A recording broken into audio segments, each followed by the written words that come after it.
Imagine an experiential system that would allow users to make their immediate surroundings the equivalent of a painter's canvas and their body the brush. With our system, Kanvas, users are enabled to paint using their body gestures as opposed to a physical paintbrush. Our software combines aspects of the physical and programmable environments to allow users to create digital masterpieces in real time. Our system's primary functions utilize several components to create the user's experience. First, the Xbox Kinect is used as the sensor to capture the user's motions and gestures. In using a Kinect, it's more difficult to capture the user's exact motions in that it isn't the most detailed physical world sensor available. Also, the Kinect tends to capture background motions which sometimes interfere with the user's paintings. The upside to using the Kinect is that it is effective in capturing intentional human body motions and acting as a sensor in the trial phases of our system. The Kinect is then wired into an Apple laptop equipped with Max MSP, being used as our data retriever for the information that's going into the sensor. The laptop and Max MSP function as the analysis portion of the system.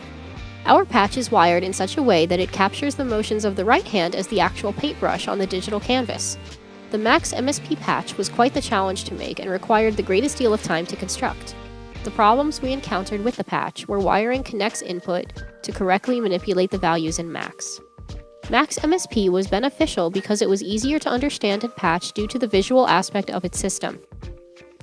Our feedback of the system is the digital painting that the user sees on the computer screen or TV screen that is connected to the laptop. The user's feedback will hopefully be very detailed and tailored to the exact motions of the user. However, since the project is in its trial phases, it may not be as accurate as desired. In a nutshell, these are the components of our system and how they work. Kanvas will be marketed toward a younger audience. Though audiences of all ages may find the software engaging, younger people are more inclined to physicalize their actions and thoughts. Kanvas will be a perfect outlet for their youthful energies and creative thinking processes. In a classroom setting, the use of Kanvas would allow schoolchildren to create communal artworks while engaging in a physical learning environment. Kanvas will also enable children to foster relationships because it promotes creative collaboration in a group setting, rather than individual learning. Through the application of colors, shapes, values, and textures, children will develop an appreciation for basic art and color theory. Other uses for Kanvas could include an interactive museum installation. In a museum installation, much like in a classroom setting, the user will be able to create communal artworks with the people that they encounter in the exhibit. The experience that the user has in a museum setting will be like a child in nature because it will be mostly experimental on the user's part. For a museum user, all of the things that they will create will be made by testing the waters, so to speak, to see what our system can do. In a museum, we do not expect the system to be in use for long periods of time by one user, because they will most likely be just experiencing our system in passing as they move on to the other exhibits in the museum.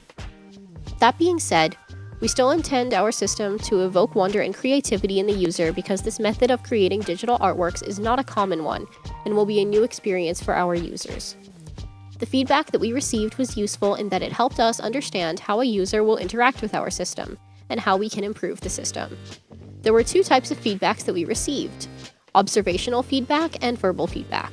The observational feedback that we gathered showed us that our system isn't as precise as we'd hoped, due to the accuracy of the Kinect software. We noticed the user spending a great deal of time getting the Kinect to sense the correct part of their body, which was their hands. This will hopefully be fixed later down the road if we were to make a more marketable product. Verbally, the users told us that they'd wish we were able to do more with our system, such as painting with different colors and having a more precise paintbrush. These are all concerns that we hope to address later if we were given the chance to refine our system to be used as we intended.